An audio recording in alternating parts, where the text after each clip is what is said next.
जय हिंद दोस्तों, स्वागत है आपका। तो हमारे डिफेंस क्लास में तो दोस्तों आज हम पढ़ेंगे टाइम एंड डिस्टेंस का पार्ट 1। इससे पहले हमने टाइम एंड डिस्टेंस का बेसिक करा रखा है, उसकी वीडियो भी अपलोड कर रखी है। आप लोग जाकर उसका बेसिक जरूर देखें, फिर टाइम एंड डिस्टेंस की आगे का पार्ट 1 देखें ताकि आपको सही से समझ में आए। तो आज का हमारा क्वेश्चन नंबर 1 है। आप लोग देख पा रहे होंगे, एक ट्रेन की चाल 45 किलोमीटर प्रति घंटा है और दूसरी ट्रेन की चाल 10 मीटर प्रति सेकेंड है, तब दोनों ट्रेनों की चाल का अनुपात ज्ञात कीजिए। तो ये लिखा हुआ है। तो एक ट्रेन की चाल कितनी है, देखिए क्वेश्चन ये है। ट्रेन फर्स्ट है एक, और एक है ट्रेन सेकंड। ट्रेन फर्स्ट की चाल कितनी लिखी है, 45 किलोमीटर प्रति घंटा, और ट्रेन सेकंड की चाल लिखी है 10 मीटर प्रति सेकंड। तो इन दोनों ट्रेनों की चालों का अनुपात ज्ञात करना है। ट्रेन फर्स्ट है 45 किलोमीटर घंटा। अब देखिए, अगर अनुपात ज्ञात करना है तो अनुपात के लिए दोनों की जो यूनिट है, ये किलोमीटर घंटा में स्पीड दी है, ये मीटर प्रति सेकंड में दी है। या तो इसको आप किलोमीटर प्रति घंटा में चेंज कर लो या इसको मीटर प्रति सेकंड में चेंज कर लो। तो दोस्तों 45 किलोमीटर प्रति घंटा को अपन मीटर प्रति सेकंड में चेंज करते हैं। 45 किलोमीटर प्रति घंटा को मीटर प्रति सेकंड में चेंज करने के लिए क्या करते हैं अपन, 5/18 का इंटू करते हैं, ठीक है। या फिर ये थोड़ा कैलकुलेटिव हो जाएगा, आप इससे कीजिए, मीटर प्रति सेकंड को किलोमीटर प्रति घंटा में चेंज करते हैं। अब देखो 10 मीटर प्रति सेकंड है, अगर किलोमीटर प्रति घंटा में चेंज करना है तो किससे करेंगे, 18/5। तो 5 से ये काटा तो 5 दूनी 10, तो 218 या 45 ये लिखा है, और ये कितना लिखा है 18 दूनी 36, ये 36 किलोमीटर प्रति घंटा हो गया। अब बस, अब ये दोनों यूनिट समान हो गई, दोनों स्पीड किलोमीटर प्रति घंटा में। अब इनका अनुपात निकालना सरल हो जाएगा। ये 45/36 लिखा है, इनको काटेंगे, 9 5 जा 45, 9 4 जा 36। तो अनुपात हमारे पास क्या आ गया, 5/4। इस तरीके से ये वाला क्वेश्चन हल होगा। तो दोस्तों क्वेश्चन नंबर 2 है, देखिए आप पढ़िए। ए, बी तथा सी की चालों का अनुपात 2:3:6 है और ए, बी और सी को समान दूरी को तय करने में क्रमशः समय लगेगा। तो चालों का अनुपात कितना दिया है, इसको चलो सॉल्व करते हैं। ए, बी और सी की चालों का अनुपात कितना दिया है, 2:3:6। ये क्या है, स्पीड का रेशियो है। किस किस का, ए, बी और सी की स्पीड का रेशियो दे दिया है। तो हमें किसका रेशियो निकालना है, टाइम का रेशियो निकालना है। तो दोस्तों जैसा कि आपको पता होगा, चाल बराबर क्या होता है, दूरी बटे समय। तो स्पीड बराबर डिस्टेंस अपॉन टाइम होता है। स्पीड और समय का रेशियो निकालना है, समय बराबर क्या होता है, दूरी बटे चाल। दूरी बटे चाल, और दूरी जो है समान है, तीनों की जो तय की गई दूरी है वो क्या है, समान है। तो दूरी बटे चाल होता है समय बराबर देखिए डी, इसकी चाल कितनी है, एक ही 2।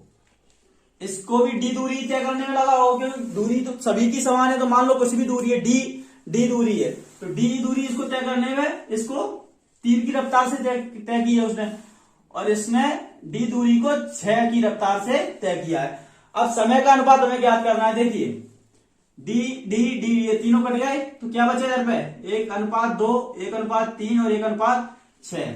अब इनका रेशियो किस तरीके से ज्ञात करेंगे, देखो किस तरीके से, जैसे इसका निकालना है तो इन दोनों का आपस में इंटू होगा, कितना आएगा देखो, या फिर इस तरीके से आप कर लो, इनका एलसीएम लेंगे तो कितना आएगा, 6 आएगा। 2 3 जा 6, 3 2 जा 6 और 6 1 जा 6। और जो बटे में संख्या होती है उसको अपन क्या करते हैं, नेग्लेक्ट कर देते हैं। तो इनका रेशियो कितना आ जाएगा, 3:2:1। ये किसका रेशियो आ गया, समय का रेशियो आ गया, 3:2:1। इसको एक और तरीके से हल कर सकते हैं, दूसरा इसका शॉर्ट मेथड। पहले इसको आप स्क्रीनशॉट ले लीजिए इसका, और इसका शॉर्ट मेथड आपको बताते हैं। देखिए दूरी का चालों का अनुपात कितना दिया था, 2 3 और 6। ये तीनों का चालों का अनुपात है, ए, बी और सी का। ये चाल का रेशियो है। अब मान लो दूरी, समय बराबर क्या होता है, दूरी बटे समय, चाल दूरी बटे चाल होता है। ये चाल का अनुपात दिया, ये दूरी कुछ भी मान लो, हमने इन तीनों से ऐसी कोई भी संख्या छोटी छोटी मान लो, ये तीनों से कट जाए, तो हमने मान लिया क्या 6 जो है तीनों से कट सकती है। तो इसको इससे डिवाइड करेंगे कितना आएगा 2 3 या 6, इसको इससे दिया 3 2 या 6, इसको इससे दिया 6 1 या 6, तो इसका रेशियो निकल आया कितना आया 3 2 और 1। ये किसका रेशियो आ गया, समय का रेशियो आ गया। इन तीनों को 6 किलोमीटर मान लो, 6 किलोमीटर की दूरी को इसने ए ने 2 किलोमीटर प्रति घंटा, इसने 3 किलोमीटर प्रति घंटा और इसने 6 किलोमीटर प्रति घंटा की रफ्तार से तय किया। तो इनको टाइम कितना लगेगा, इसको 3 घंटे लगेंगे, इसको 2 घंटे, इसको 1 घंटे। ये हो गया रेशियो। अब दोस्तों हम देखो एक क्वेश्चंस कराने से पहले आगे 2-3 चीजें हैं जिसको आपको नोट लगाकर अपनी कॉपी में लिखना है। क्या है, जब कोई भी दो व्यक्ति हैं समान दूरी को तय करते हैं तो चालों का अनुपात और समय का अनुपात क्या होगा। अगर दो व्यक्ति हैं किसी भी दो दूरी अलग अलग दूरी को तय करने में समय बराबर लेते हैं तो दूरी और चाल का अनुपात क्या होगा। तो ये सारी चीजें नोट लगाकर अपन को लिखना है। देखिए, जब नोट नंबर 1 है, जब दूरी समान हो, दो ट्रेनों या दो व्यक्तियों के द्वारा तय की गई दूरी क्या है, समान हो, तब क्या होगा, इफ d1 बराबर d2, यानी कि दोनों दूरियां कैसी हैं, बराबर हैं। d1 दूरी भी बराबर है और d2 भी बराबर है, तब क्या होगा। देखिए, दूरी बराबर क्या होता है, चाल गुणा समय। दूरी बराबर चाल गुणा समय, तो चाल गुणा समय d1 के लिए क्या, s1 इंटू t1 बराबर d1 और d2 क्या, s2 इंटू t2 बराबर d2। तो जब कभी भी दूरी समान दी हो तो इनका रेशियो किस तरीके से हो जाएगा, d1 और d2, और d1 के लिए s1 t1 बराबर s2 t2, ये रेशियो बन गया। अब देखिए s1 s वाले एक तरफ ले लो, ये s1 हो गया, ये नीचे s2 आ गया और ये t2 बटे t1, यानी कि ये रेशियो बनेगा। इसका कहने का मतलब क्या है, जैसे दो व्यक्ति हैं, एक दूरी है कोई भी 10 किलोमीटर की दूरी है, कोई भी दूरी है, समान दूरी है, दो व्यक्तियों के द्वारा चली गई दूरी समान है, उसकी चाल का अनुपात दे दिया 2:3 है। ये चाल का अनुपात हो गया क्या, दो व्यक्तियों की चाल का अनुपात n है, ए और बी की चाल का अनुपात दे दिया 2:3 और दोनों की चली गई दूरी समान है। तो उसका क्या होगा, समय का अनुपात क्या हो जाएगा, समय का अनुपात जो है उसका उल्टा होता है जब दूरी समान हो उसके लिए। तो समय का अनुपात क्या हो जाएगा, 3:2। तो ए के लिए समय a और बी के लिए 2 हो जाएगा। ठीक है, तो ये देखिए s1/s2 बराबर t1/t2। तो दूरी और चाल का अनुपात, समय और चाल का अनुपात जो है अलग अलग हो जाता है, विपरीत होता है जब दूरी समान हो। ये एक पॉइंट ये हो गया, नोट में लिख लेना। दूसरा पॉइंट क्या है, जब समय समान हो, जब क्या समान हो, समय समान हो, जब समय समान हो,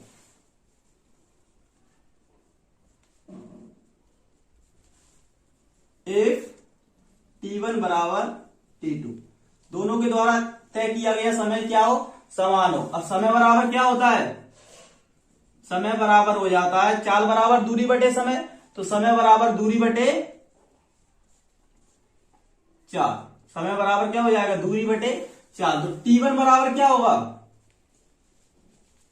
t1 बराबर होगा, दूरी कितनी है, दूरी d1 और समय s1, और t2 के लिए दूरी कितनी हो जाएगी, d2 और समय s2।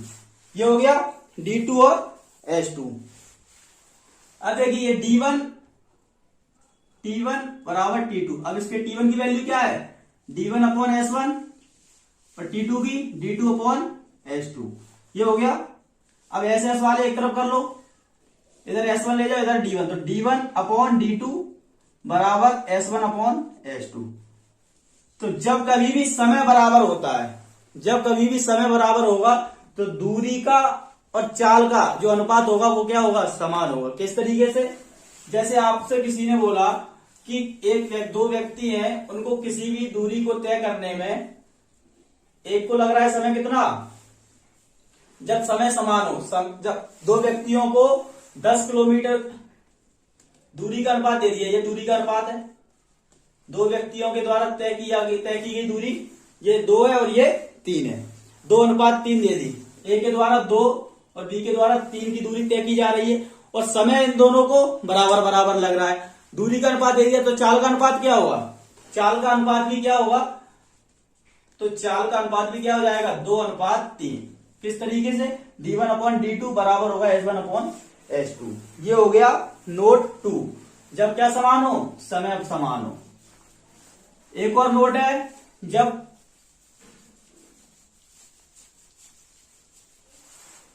एक नोट है जब चाल समान हो, जब चाल s समान हो, ठीक है। इसमें क्या समान है, चली गई चाल समान है, यानी कि इफ s1 बराबर s2, स्पीड जो है दोनों की क्या हो, समान हो। उस कंडीशन में क्या होता है, तो s1 चाल बराबर क्या होता है, दूरी बटे समय, तो s1 बराबर दूरी कितनी है, d1 और समय t1, s2 बराबर दूरी d2 और समय t2। ये हो गया। तो s1 बराबर s2, चाल तो दोनों बराबर है, तो s1 की वैल्यू क्या हो गई, d1/t1 बराबर s2 की d2/t2। d1 और d2 ये सब एक नीचे, d1/d2, ये 2 में से डिवाइड में आएगा बराबर, और ये डिवाइड में ऊपर इंटू में जाएगा, तो d1/t2। जब कभी भी समय समान होगा तो दूरी का और समय का रेशियो जो है बराबर बराबर होगा। ये समय का रेशियो दे दिया कि समय का रेशियो है दो व्यक्तियों के द्वारा तय की गई दूरी कितने समय में, इनका रेशियो 5:6। समय का अनुपात 6 है और उन दोनों की चाल जो है बराबर बराबर है, चाल जो है बराबर है, समय का रेशियो दे दिया, तो दूरी का रेशियो क्या होगा, तो दूरी का भी रेशियो इस कंडीशन में क्या होगा, 5:6 ही होगा। तो ये थे दोस्तों 3 नोट, इनको अपनी कॉपी में नोट कर लेना। अब इन नोट से संबंधित किस तरीके से क्वेश्चन आते हैं और शॉर्ट मेथड से हम करेंगे इनकी सहायता से। दोस्तों इस नोट से संबंधित क्वेश्चन हम लोग करते हैं।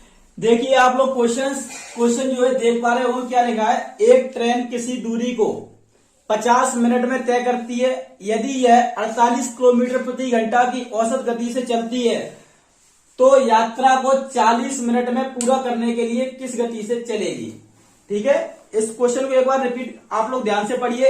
एक ट्रेन किसी दूरी को 50 मिनट में तय करती है, तो दूरी क्या है, दोनों स्थितियों में क्या है, दूरी d1 बराबर है क्या, d2 के। तो दूरी जब भी बराबर होती है, पहले वाला नोट इसी संबंधित था, दूरी बराबर होती है तो चाल का s1/s2 बराबर t2/t1 होता है।